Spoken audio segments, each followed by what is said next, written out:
తమిళనాడులోని కోయంబత్తూర్ నగర శివార్లలో 10,000 పాళ్యం అనే చిన్న ప్రదేశంలో కమలాతల్ అనే వృద్ధురాలు ఉంటారు. అందరూ ఆమెను ఇడ్లీ అమ్మ అని పిలుస్తారు. వయసు 85 ఏళ్లు.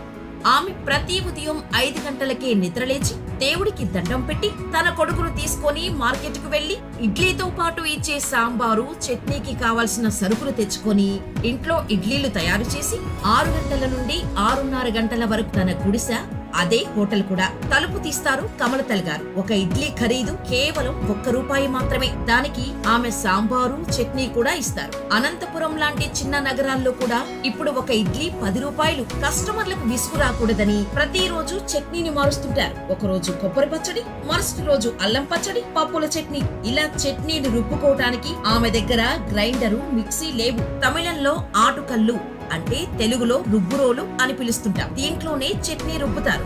ఉదయం 6:30 నుండి మధ్యాహ్నం 1:30 దాకా ఇడ్లీలు అందిస్తారు. అయితే ఎందుకు ఇంత తక్కువ ధర?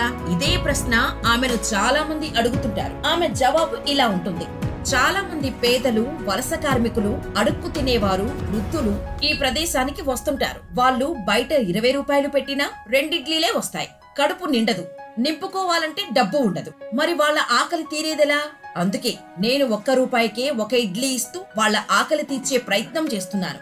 ప్రేమ, పెళ్లి, ఉద్యోగం, ఆరోగ్యం ఏ సమస్యలైనా కేవలం మీ ఫోటో మరియు చెయ్యి చూసి సంక్రాంతి వరకు ఉచితంగా జ్యోతిషం చెప్పబడును. ఈ కింది నెంబర్ను సంప్రదించండి.